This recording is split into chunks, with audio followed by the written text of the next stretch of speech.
Welcome to a special edition of the Darden Admissions Podcast. I'm your host, Brett Twitty, and you are listening to a new episode. On this episode of the podcast, I'm excited to share a recent installment from our ongoing Faculty Spotlight series, a series we call Office Hours. This conversation features June West and Steve Soltis, two faculty members in the communication area here at the Darden School of Business. And I was excited to connect with June and Steve to talk more about their backgrounds, what brought them to Darden, the work that they do with the Darden Leadership Communication Council, the courses they teach together, and so much more. I think you're really going to enjoy this conversation. And as always, if this conversation is helpful for you, please like this episode and subscribe to this podcast so you never miss an update. And remember, you can always check the episode description for links to Darden blogs, social channels, and more. Now, without further ado, here's my conversation with June West and Steve Soltis. Well, welcome everyone to Office Hours. This is our ongoing Faculty Spotlight series. I'm your host, Brett Twitty, a member of the Admissions Committee here at the Darden School of Business. So pleased to be joined today by June West and Steve Soltis, members of our Leadership Communication faculty here at the Darden School of Business. June, I'm excited to have you here. You're the only repeat guest we've ever had on Office Hours. And Steve, great to have you here too. I know y'all teach together. You do all kinds of work together. I'm excited to feature both of you here. So thank you so much for taking time for the conversation. Thank you. And to our attendees today, we have kind of a structure for these conversations, just to give you a little bit of an overview. First third of the conversation is really about June and Steve's background, kind of how they got into the work that they do, what led them to Darden. And we'll start to transition to talk about the courses they teach. And then the final third will be focused on kind of hot topics, things from their research, things that they're working on right now, cases that they've written. And if you do have questions as we go along, please feel free to ask via the Q&A. We always share in these sessions that we get more questions than we can get to, but we always like to weave a few in. So thank you so much for being here. And wherever you are in the world, so appreciate you taking time out to learn more about the Darden School of Business. So June, I know you've been on Office Hours before, but for folks who haven't had a chance to watch your prior episode, which they should do, tell us a little bit more about you. Who are you and what's your background? Thank you, Brett. It's just wonderful to be here with all of you folks from all over the globe. My most fascinating fact is that while I've been a faculty member at UVA for 29 years now, when I was in high school searching for college, UVA wasn't on my list. Along with Princeton, Harvard, Columbia, Lehigh, Lafayette, Brown, Yale, many others who are all male. And so I always stop outside my classroom door before I teach and reflect on that irony, and am so honored that I'm now teaching here. And when I began teaching MBAs in the 1980s, my classes were all male, and mostly U.S. domestic. So times certainly have changed as I look at where people are zooming in this morning. I'm a native of Cleveland, Ohio, a proud high school graduate of Beaumont School for Girls. I also am a first-generation college graduate and the only member of my family to earn 3 degrees. Paid for all my college education all by myself.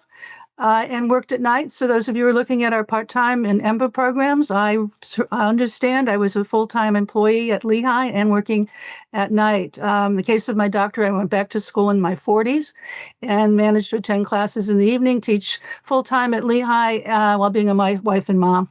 And my children often studied with me at Lehigh's beautiful library. I am a mom with 2 sons. Nathan West lives in Charlottesville and is a very serious entrepreneur. He makes hot sauce, Mad Hatter Foods, if anybody's interested. Benjamin West moved to France about 23 years ago and lives and works there in Paris. My late husband, Fred, was an early researcher and practitioner with children who have autism, very much a pioneer in the field. And he was a tireless advocate who's with early intervention for those children. So most of the things he pioneered are now coming to pass. So that's a little bit of my background. I love that, June. Thank you so much for sharing that with us. Steve, tell us more about your background. Sure. Thank you. And thank everybody for joining us. This is terrific. I come from the corporate communication side. Prior to coming to Darden 8 years ago, I led executive and CEO and employee communication for the Coca-Cola company in Atlanta. I did that for 11 years, supported 2 different CEOs.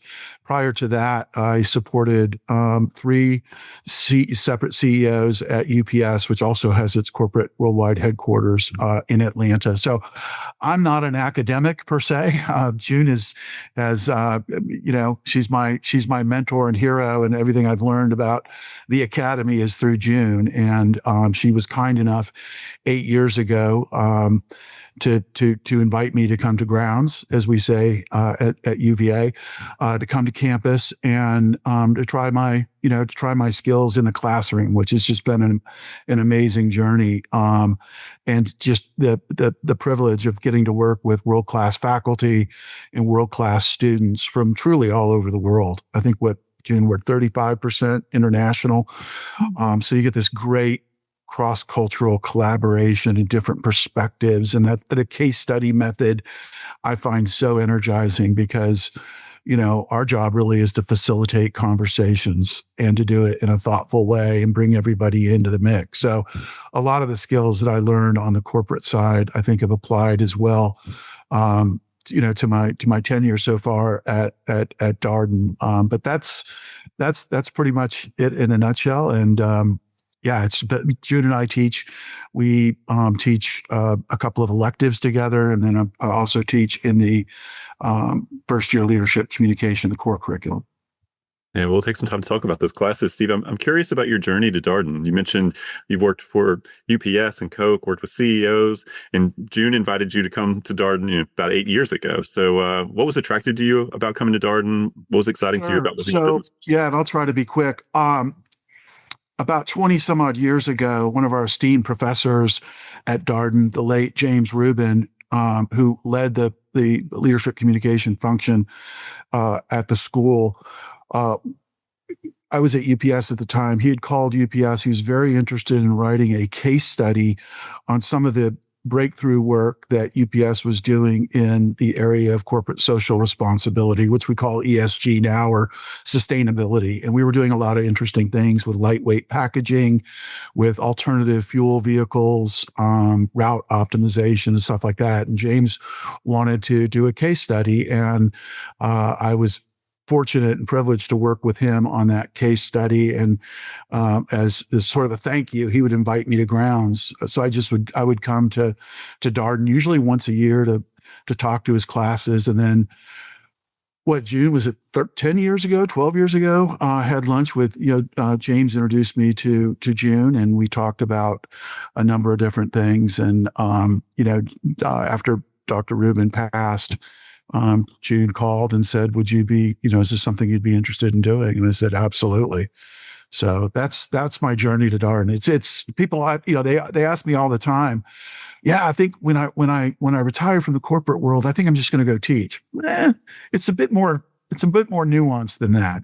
I've especially at a place like Darden where relationships matter, and my relationships go back, 20 some odd years, which has been super rewarding.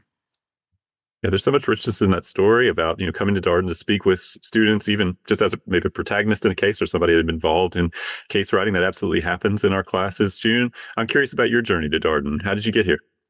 I came as a visiting professor in 1997. And after the visiting year, I didn't realize that they were sort of looking at me. And the dean called me in and offered me a full-time position. So prior to that, I had been at Stern School, NYU in New York City, and at Lehigh University, and then Seton Hall University in the area of corporate communication. So just came in as a visiting professor, and now 29 years later, here I am. 29 years is not an insignificant amount of time. What have you enjoyed about being at Darden? Oh, the innovation, the ability to collaborate. We are just so blessed at Darden that faculty, it's being like a little kid in a candy shop. There's so many wonderful things to do and I also really enjoyed the flat, kind of horizontal issue in the faculty. The other schools that I worked at, they were very bureaucratic, hierarchical, senior professor, associate professor, assistant professor. Here, the first teaching team that I had, we always have teaching teams before we begin our terms. And it was full professors, associate professors, all kinds of people, lecturers, and we all sit around the table and we share. And the other really cool thing about Darden is the mentorship from the faculty. They sit in our classes if we would just to have them observe and help us with our case method teaching. It's just a wonderfully collaborative and innovative environment. Well, I want to talk about the first year leadership communication course. Steve's already introduced this course as something that you're both involved with. June, how would you describe this course? It's obviously in the core curriculum. How does it fit into things? What's really interesting about Darden is this course is required. And back in the day, back when I was teaching at Lehigh in the 1980s, there were maybe Wharton had a required course and maybe Harvard.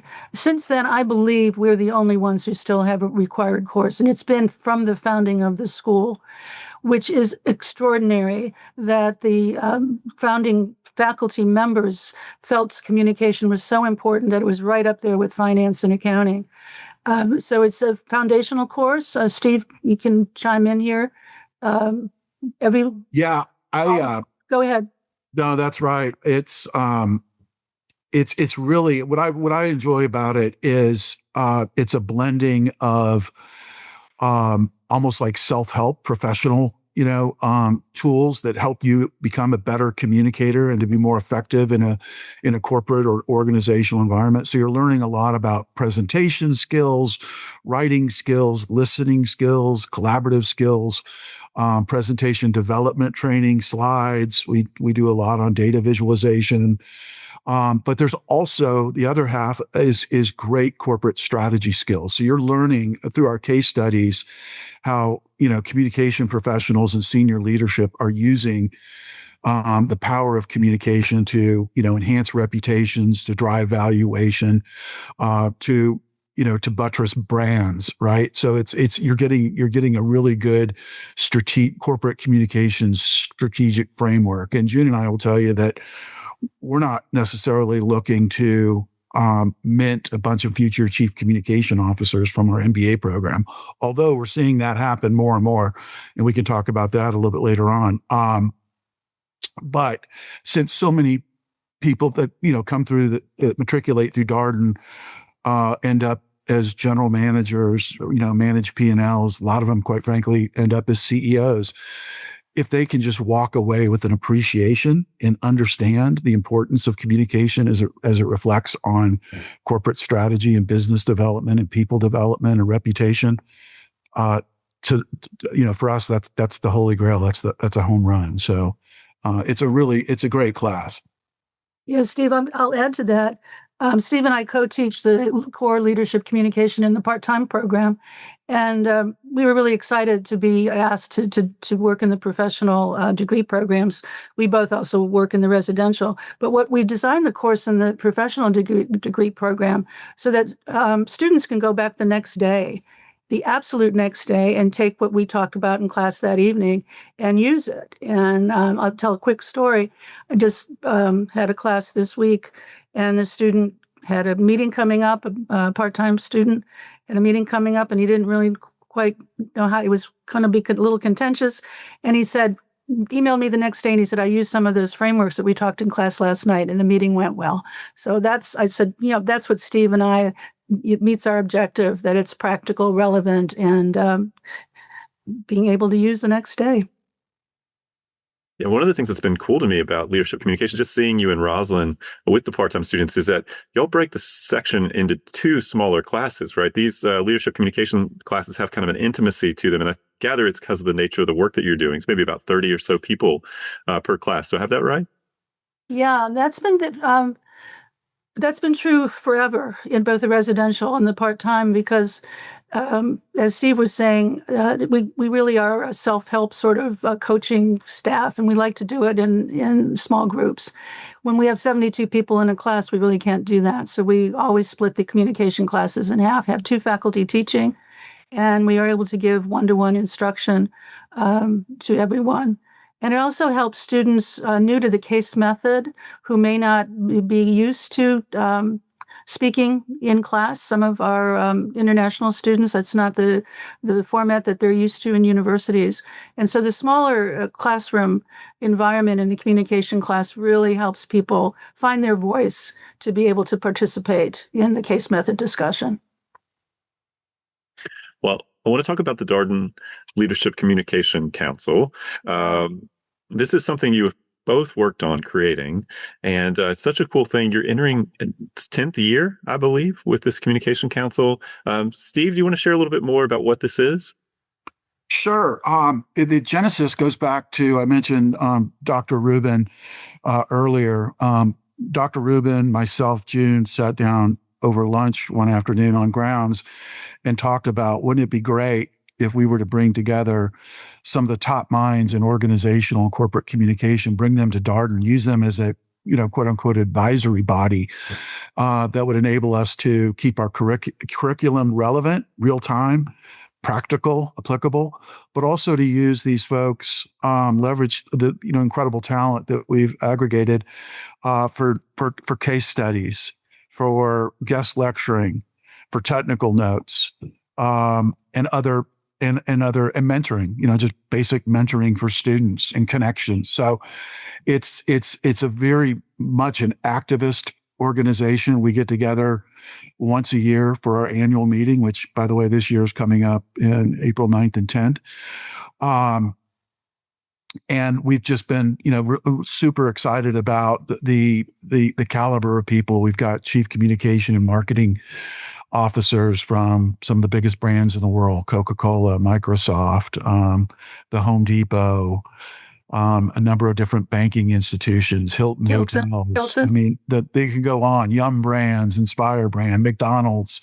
It's a great group of people that want to give back to Darden. They come to grounds. They get and quite frankly, the vast majority have never had any connection with Darden in the past. So it's not like we're just using a bunch of alumni, although they are part of our group. But these are folks that have proven themselves as all stars in the corporate and organizational communication world, and they come to Charlottesville. They interact with the students, they interact with faculty like June, and come away really inspired. And it's just been an embarrassment of riches, to really be honest with you. We're at a point now where, June, we over 100 council members. Yeah. And it's we're getting to a situation now where we're trying to figure out how do we most effectively use everyone. So, June, am I describing that right? Absolutely. I'm teaching a class that Steve and I designed called Communicating Times of Disruption and Transformation. And the students have a term project. They have to look at a company and that's having a disruption, transformative nature, and develop a communication strategy for it. And this year, at the recommendation of one of our council members, Richard Marshall from Korn Ferry, he suggested that we start using the council members as mentors. And so I'm matching each team with a council member to mentor them through this term project, and then they will hopefully sit in on their final presentations. So it's a wonderful, wonderful group of people, and they're so excited to be part of the Darden brand at the University of Virginia. And Brett, June just mentioned her elective class, communicating during times of disruption and transformation. The genesis of the idea of that class came from council, came from our annual meeting of people talking about these issues, and we decided, let's create a class around it. So we've done a couple elected now, have sprung from, at least 2 or 3 that I know of, have sprung from council conversations. I appreciate that point. We get a question or two from prospective students from time to time about how does the faculty keep the curriculum current, right? We talk about the case method being applicable, real life, hands-on, what it's like in industry. June, but it sounds like there's this real synergy. The council is a great example of this between industry and the work you're doing, and this sort of back and forth conversation. How would you talk about sort of how you stay current with the content you're teaching? Steve's story about Dr. Rubin 20 years ago reaching out to UPS is exactly what we do. We follow the news, we follow what's going on, and we always want to update our cases. The disruption and transformation class that Steve and I developed during COVID had all the cases about COVID. So we were writing cases about how companies were handling everybody on Zoom and the hybrid workplace, and what was that going to mean in terms of the future of work and schooling. And so that's what we really look at. We reach out to our practitioners and folks. And communication, it's changing every day, which is really wonderful. So we have to, in our field, we have to keep up with what's going on, and particularly bringing the corporate perspective into the classroom. That's what the leadership communication classes are. That's what our mission is that we are preparing people to be in the corporate setting, organizational settings, nonprofit settings, but really good communicators. They're great at finance, they're great at accounting, strategy, ethics, and all, but underlying that, they present themselves well, and they understand the importance of communication and the importance of that words matter. And we see that playing out every day, that words matter. And there's some nuance there, June. I want to stick with this for just a second. The corporate communication. Steve, you obviously did this for a number of years. You're working with students now. How do you see the difference between just communication and corporate communication when you layer in that sort of corporate element to it? What does that mean to you? I think I almost think of it as two-pronged, because if you look like at our council, we have a lot of people from the corporate side, but we also have people representing nonprofits and NGOs. We have people from the government side. We have journalists. But to me, an organization, and I know June's had a lot of esoteric conversations with students about what is a company, what is a business, but they really are. I think there's really not a lot of difference between the way companies need to communicate and the way individuals need to communicate. I mean, companies are made up of people. They have a conscience, they have values, they have a mission, they have an agenda that they want to drive forward, they have ambitions. So the corporate communication, as June mentioned, world right now is undergoing incredible change, incredible transformation. A lot of it's being driven by AI. A lot of it's being driven by reputational issues that are springing from the geopolitical tensions we see around the world in brands, or a company like Coca-Cola. We operate in 210 countries and territories around the world. We're a local company everywhere we operate. And that brings a lot of challenge, a lot of issues management, a lot of self-awareness about how you conduct yourselves and how you communicate in how you serve your various stakeholders, whether it's the consumers that are buying your product or the NGO officials that are helping enable and keeping, quite frankly, a lot of companies and organizations accountable, or government officials, or shareholders. There's just so much in the corporate side that I'm finding to be it's fascinating to see how our students, and June will know this. It used to be leadership communication often was thought of as the soft skill. It's sort of a soft class. It's not as rigorous. That's changed dramatically.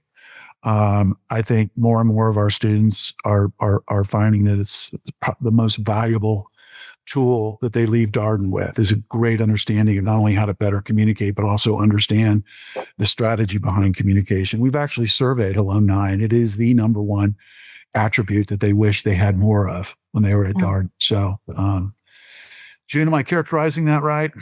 Absolutely.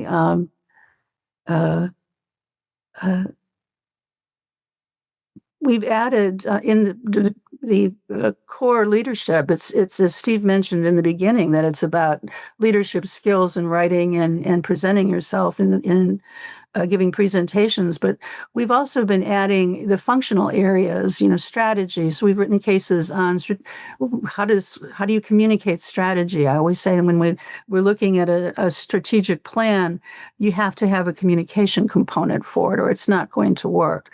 We just added a case study this year, Steve, you and I, on Robert Halpern, the Vice President of Investor Relations.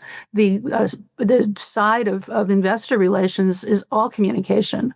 and Robin and Scott Leith, who's head of media at Media Yeah, it's a Coca-Cola company. At Coca-Cola. Global Media. They came into class and were guest lectures for us, talking about the interplay between investor relations and media relations. So you're thinking about public relations, government relations, all of that is a part of the corporate side. And we try to bring that into both the core classes, and then we also have electives on that as well. Well, Steve, you introduced this idea of a disruption that's happening in the communications world, artificial intelligence, certainly on everybody's mind. I'm curious, as you think about AI and communications, what can the AI do really well, and what's the role for the human in all of this? How do you think about these things? Sure. And by the way, full disclosure, I am a part-time professor at Darden. Most of my time is spent running my own small boutique advisory company with a business partner and a couple other folks. So we're out there working with a lot of Fortune 500 clients, helping them better articulate their strategy, where they're going, and how their communication activations and communication planning is tied to the overarching business strategy of the company, the operating strategy, the business strategy, et cetera. It's just a long way of saying that what I'm seeing, and I know what June is seeing from research she's been doing as well, is that companies are embracing it at a really, it's been like this, right? Over the last 18 months, it is almost as though if you don't have some background in using AI as a corporate communicator, you're not even considered for a job. I mean, that's becoming a prerequisite. Now that said, I think the way most good businesses are using it is really around, really good research, really good consumer sentiment, audience sentiment analysis, figuring out, what kind of messaging, what kind of frameworks are going to resonate best. Yes, we've seen companies, use it for, and we've seen backlashes, use it for, CEO broadcast emails have been generated 100% by AI. I think we're starting to see a big pushback on some of that. Most of the folks out here will know there's been a lot of discussion over the last several years around the art of storytelling and being an authentic communicator and the need for authentic leadership. Quite frankly, I don't see AI really producing great, authentic content. It can create fantastic research. It can create fantastic thought starters and first drafts of ideas. But to put that human element, put the empathy, the pathos, the ethos, the great mix of pathos, ethos, and logos arguments that we teach at Darden, that comes down to the human and the human experience. And I don't think that's ever going to go away. But it is a great tool. It is a great tool for communicators. It's a great tool for virtually, every facet of communication and organizational behavior. I do some work for Southern Company, which, has been very busy over the past week with all the power outages in the southeastern United States from Virginia down to Georgia. They actually used AI modeling to figure out where they needed to put boots on the ground, which is a breakthrough. And not only use it for where to put, boots on the ground to help alleviate outages, but also, communicating to those local communities. So it's fascinating, and it's just I don't know if we have 100% clear picture of where it's ultimately going, but it's being used, and communicators are being asked to be smart with AI. So, June, what I'm hearing Steve say is that it's a tool, right? And you need to know how to use this tool. How do you prepare your students for this? Are they being asked to work with AI in your classes? What does it look like?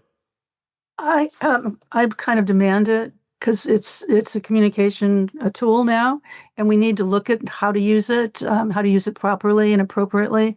And so I encourage them to mess around with it a little bit, certainly do some research if they need to, but also to let us know that you're using it.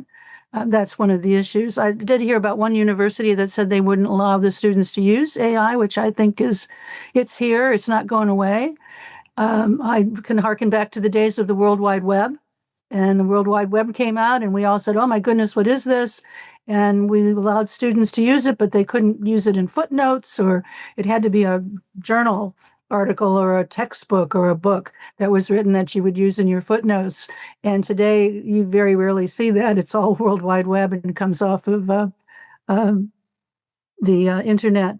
So it's here, and we need to learn how to use it wisely and make sure that we disclose the fact that we're using it. Well, I want to talk about the course that you both have referred to a couple times here, Communication in Disruptive and Transformative Times. It's a course that obviously came out of conversations with the Communication Council. It's been in place now, it sounds like, for several years. June, I'm curious, can you tell us about a case you read or you work with the students in the class on that you think is emblematic of that course? Yeah, I'm teaching it this term without Steve. Normally we co-teach it. And the last time we taught it was during COVID, so it had to be completely redesigned. The new case is, of course, the one that I mentioned with Robert Halpern from Coca-Cola and Investor Relations, because that's certainly a place for disruption and transformation as the markets work. We also wrote a new case. Steve is going to be the guest lecturer with Ken Sternad on UPS. Steve helped me out here in 1997 strike at UPS. Yeah, lessons learned from the Teamster strike, which was a huge disruption to the business.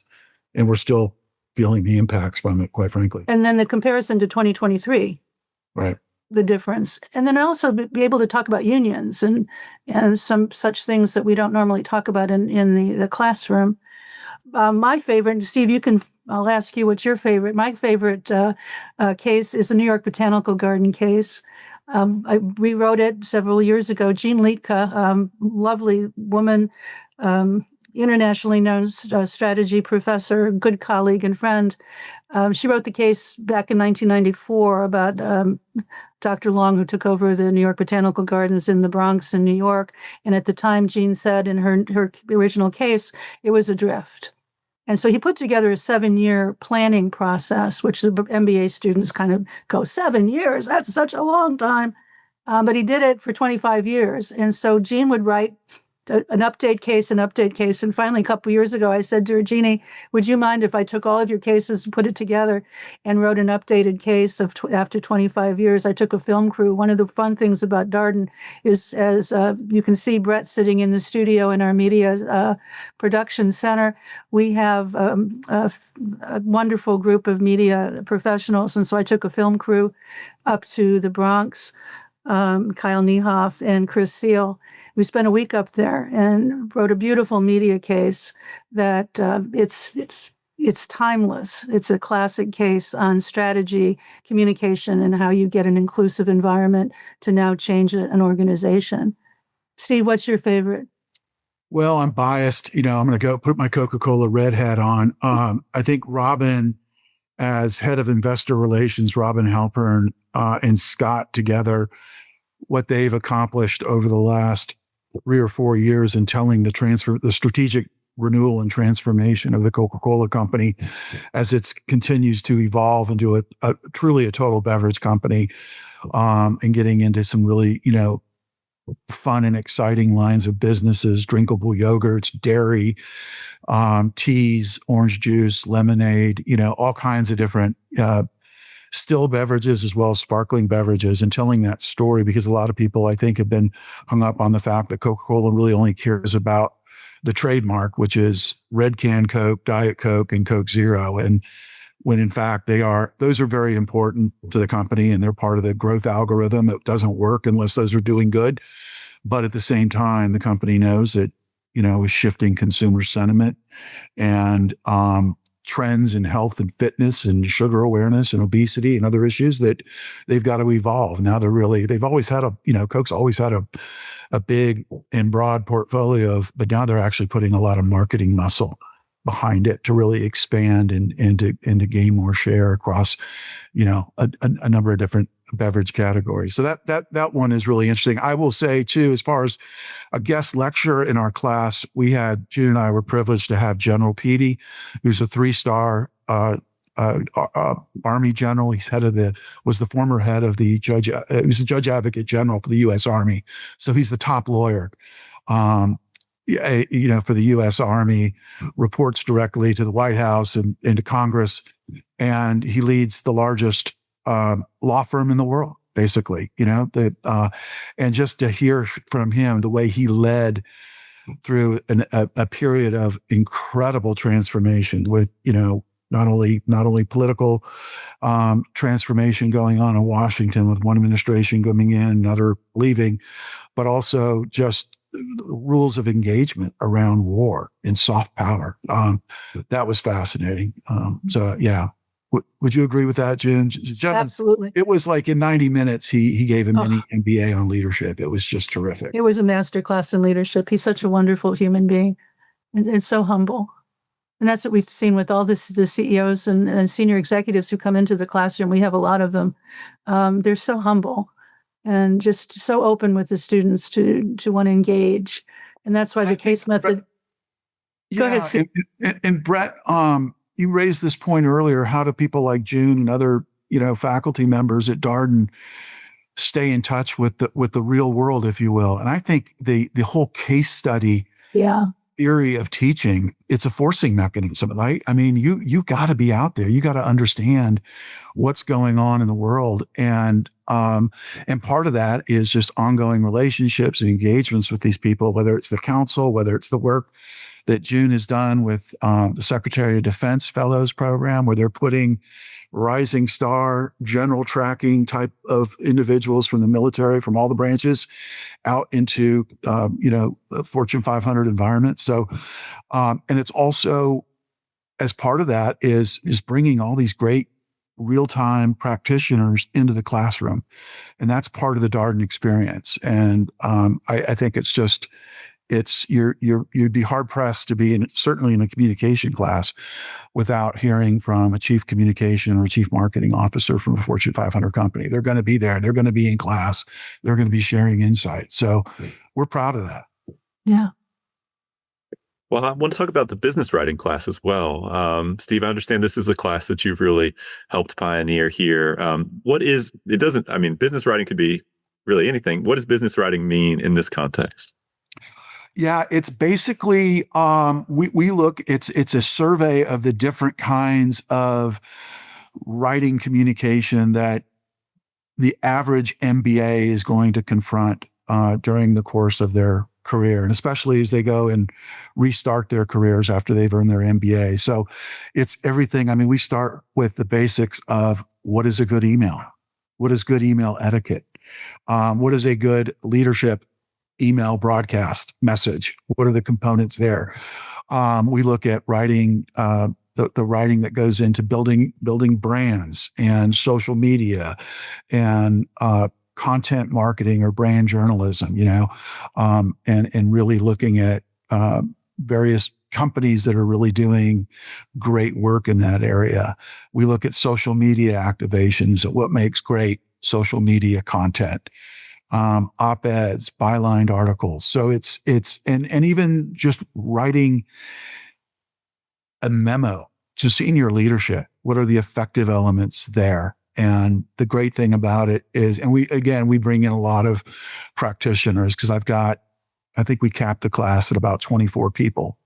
And I'll usually have, over the course of the term, I'll have 7 or 8 senior leaders from massive companies, and everybody from White House speech writers to the chief marketing and communication officer for Blue Origin to a number of different other Fortune 500 companies come in and actually share their insights and ideas on the importance of writing and what they look for in good writing. And I think just making that connection between, as most CEOs will tell you, that critical thinking and writing are one and the same. You can't have good critical thinking skills unless you're a good writer. You can't be a good writer unless you have really good critical thinking skills. So that's what we try to do with the class, and it's been terrific.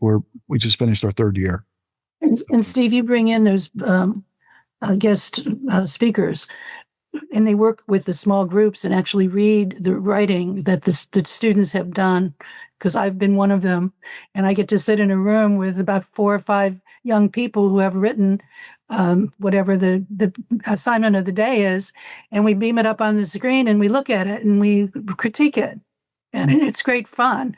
And so when you have a White House speechwriter or a head of comms for someone like Blue Origin sitting in a class in a small learning team room with 4 or 5 people just looking at someone's writing and giving you feedback. It's a beautiful course, beautifully designed, and Steve only limits it. So we're thinking about offering 2 sections so we have more students. Another idea too, Brett, that came from our discussions with the Darden Leadership Communication Council. Yeah. So it was another that because of those discussions, we framed a new course on business writing because everybody was seeing the need for it. I appreciate that. We've got a couple questions. I want to maybe pick up on a couple of things here in the Q&A before we turn kind of the final point of conversation, which will be around your podcast, CEO Voices. So a question here in the Q&A about, students have different styles. They communication styles, some are more extroverted, some are more introverted. Okay, you're working with somebody in a leadership communication class. How do you account for sort of difference in personal style, but also, communications? Undoubtedly, there's frameworks, there's things that you're teaching. Like, does this make sense? These push and pull between maybe some individual approach versus kind of best practice, or June? How do you think about that? That's why the small classes are good. All of us look at our students, and we know that we have some introverts or some folks who are not really comfortable speaking out, and so we'll pull them into our office and just have lots of conversations with them and help them with the strategy of how can you present yourself more in a business setting, in a classroom setting. I don't like to speak in classrooms, so I understand my students who are reluctant, but when you're it's great practice for the corporate world, and I know that our students have experience coming into the MBA program. But if you don't talk in a meeting, right, Steve? If you don't express yourself, you're not going to be noticed. And so it's important for us to help folks get comfortable in the case method classroom, because then they get comfortable in their recruiting, in their interviewing, and then when they launch into a new career, they're much more comfortable speaking in a professional setting. So we work with everybody's style. We're not trying to impose a wide range or one style in everybody, but we really work with, as Steve is saying in the business writing class, he works closely with each student and to develop their style. And some people come in. I teach speaking about business. It's a course just on straight presentation, and folks are terrified in the beginning. And I have them raise their hand, and I say, "How many of you are terrified to speak in public?" And then hands go up, and I say, okay. In 6 weeks, we're going to change that, and we do. And so we're very focused on each person and how to bring each person's what's the word? Their authenticity, I guess, out, so that they can shine and go out and to be good ambassadors to Darden, but also to have a really wonderful career in their lifetime. That's right. And I would just add on one thing. I think, and June, you certainly play to this, but we try to play to students' strengths too. Every student that shows up, even a lot of them don't even realize they have these superpowers, or even life experience. Who am I to, and we just try to drill down and really get to understand them and what makes them tick, and really help them play to their strengths. Because everybody, especially when you have like 35% of the class is international, everybody benefits from that, right? I mean, just the life experience, the diversity experience of being around people from so many different cultures and nations and ways of life. That's invaluable. And that's part of the communication process, and making that, like Gene said, you've got stuff to add. So we try to encourage people to really lean into the richness of experience. I mean, quite frankly, you wouldn't be at Darden unless you're an extraordinary person, right? So we want to harvest that and bring it out. yesterday in class, I cold called a young lady and she just nailed it. I mean, she walked through the case, the reading that we had, and I went up to her after class and said, that was extraordinary. What a wonderful, and she just framed the whole discussion for us as we began the class. And that's what we also do is we make sure that we let everybody know when they're doing a really great job. Steve, you mentioned alumni reflecting on their MBA experience, talking about how invaluable communication has been as they've gone forward in their career, and thinking about, gosh, this is something I wish I had more of.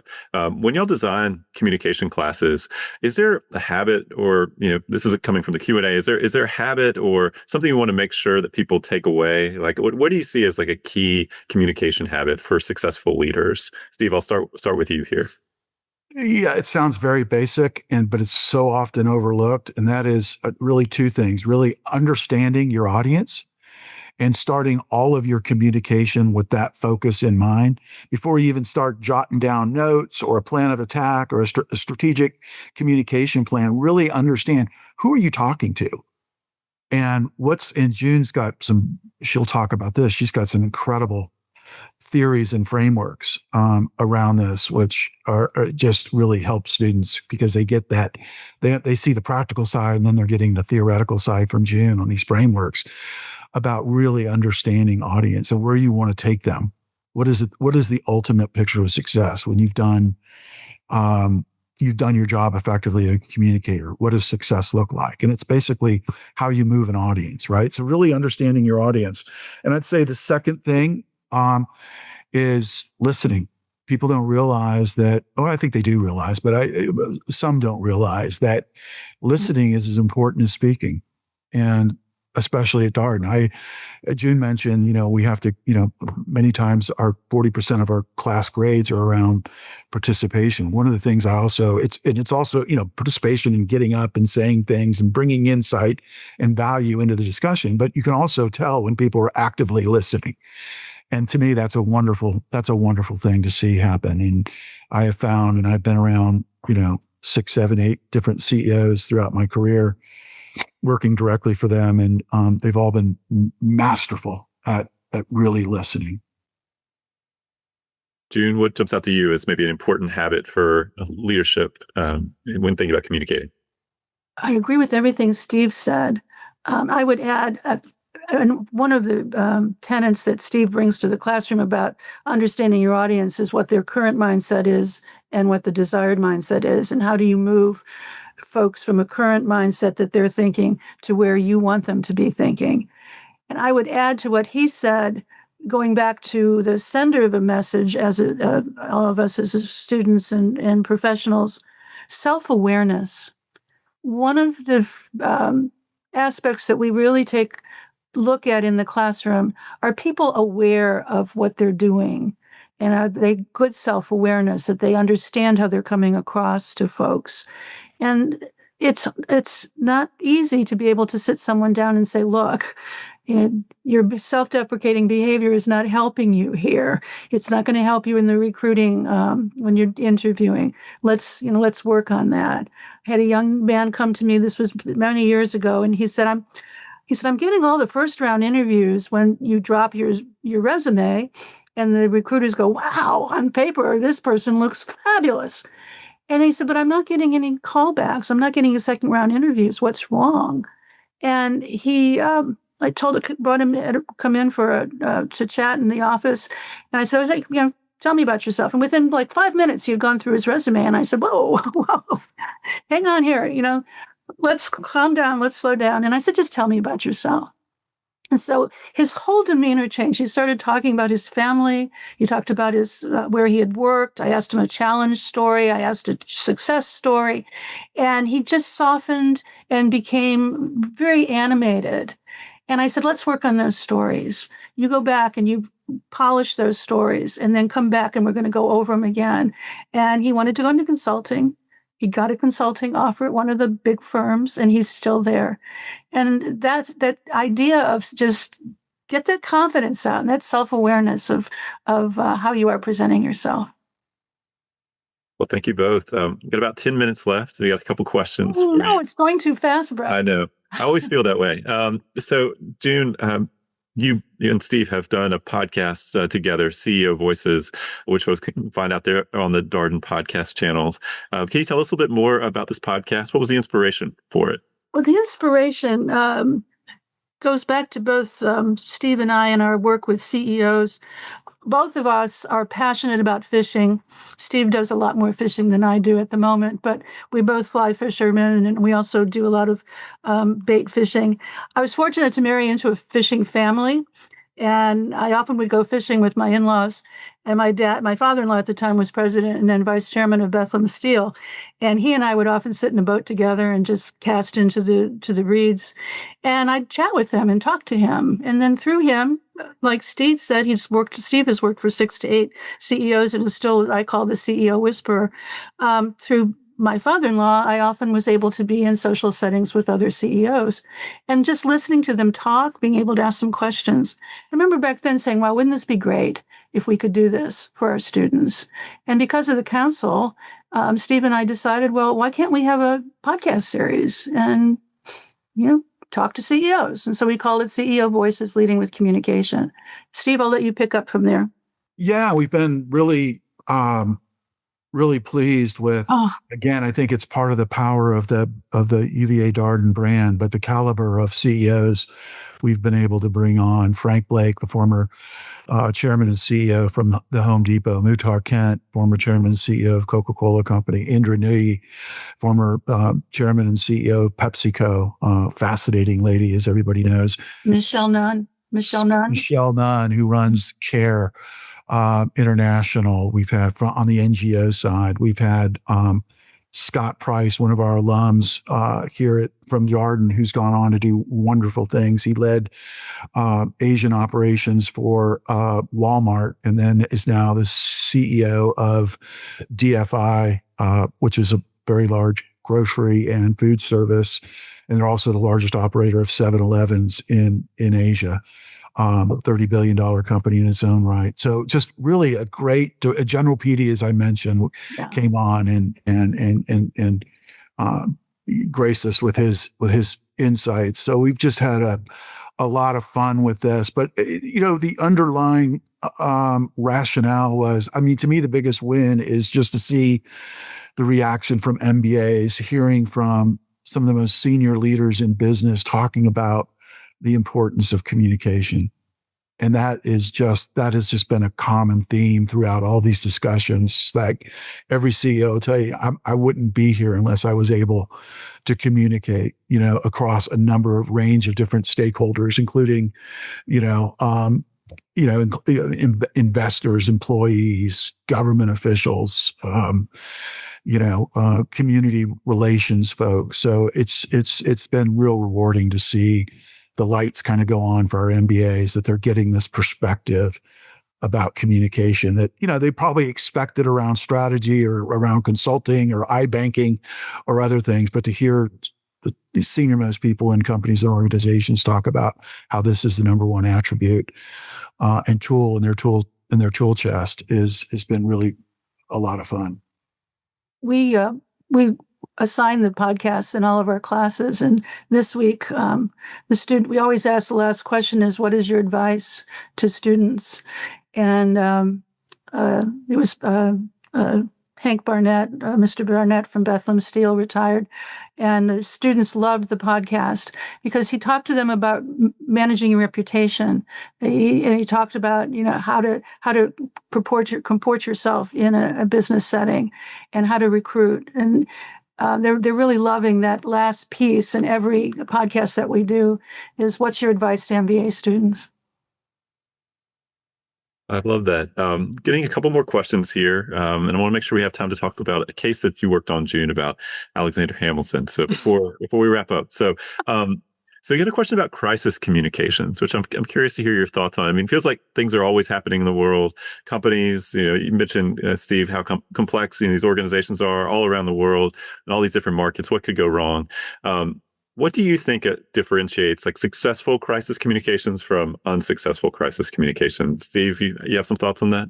Yes, he does. Yeah, and June and I have been privileged to bring in a gentleman by the name of Tim Beecher, who spent most of his career at Fleischmann Hilliard, which is one of the largest PR firms in the world, who is probably the foremost crisis communication expert. And I've learned just a lot, both during my corporate communication days, but also working with Tim and June on this. And there's some frameworks that we teach, the importance of responding quickly and being as transparently as possible, showing regret. Not necessarily, you don't always have to, because you could be pulled into a crisis that's not of your doing, quite frankly. We saw it all the time at Coca-Cola.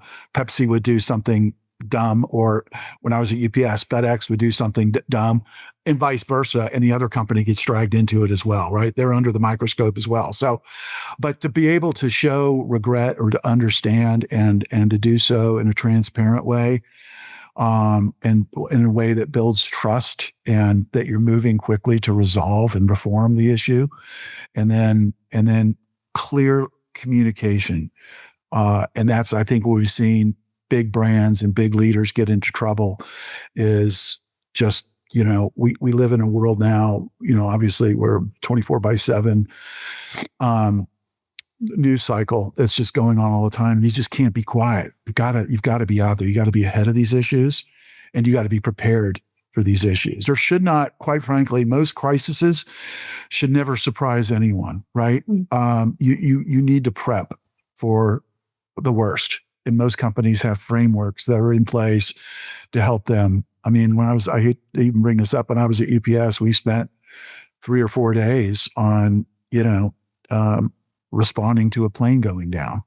And, it finally happened. The first time ever in the history of the company. It happened about 6 months ago in Louisville. But we prepped for that. Coke, we prepped for product tainting. We prepped for terrorism. So there's just being out and being aware, and there's this, you can't hide under a rock. You got to be out there, and you got to show leadership. And a lot of CEOs today are being selected by boards based on that attribute alone, their ability to handle crisis. And we call them issues, because virtually every day there is a crisis impacting a company, but it's about really managing issues.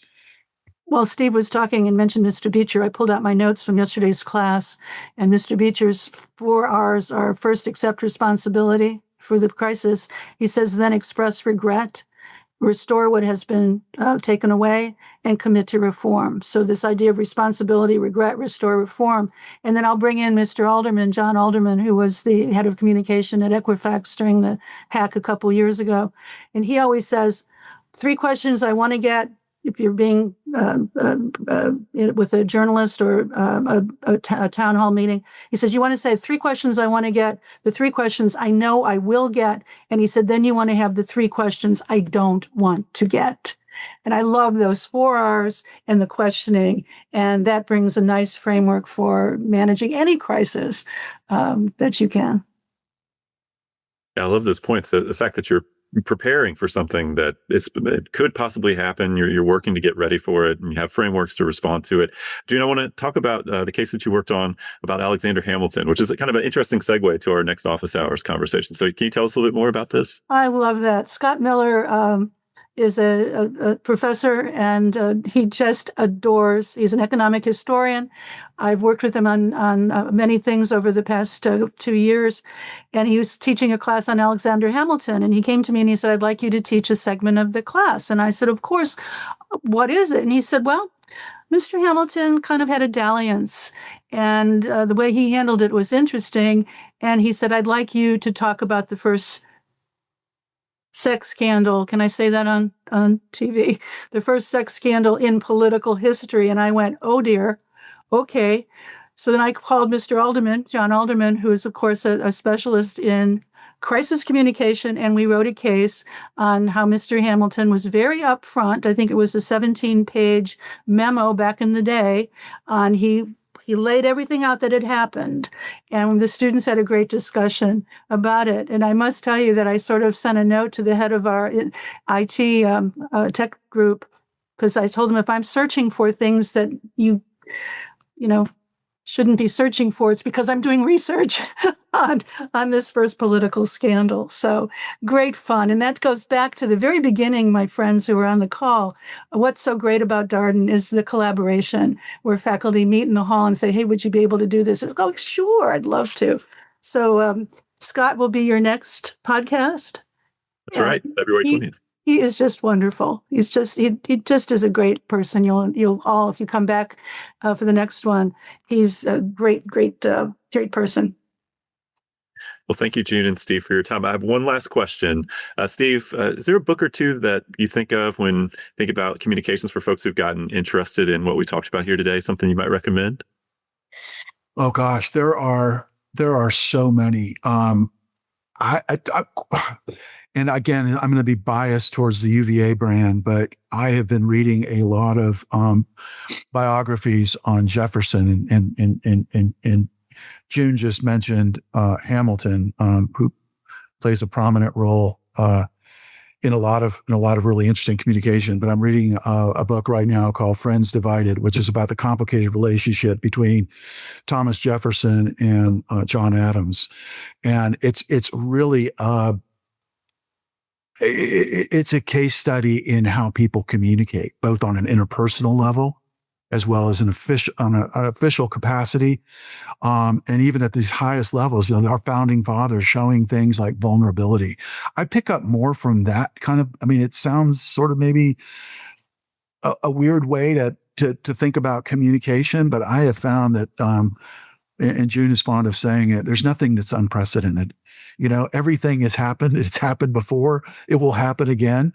But what can we learn from the past? And some of the best communication leaders ever were some of our founding fathers here in America. So yeah, I would highly recommend anything about Jefferson. You're going to learn a lot about communication, or anything about our founding fathers here in America.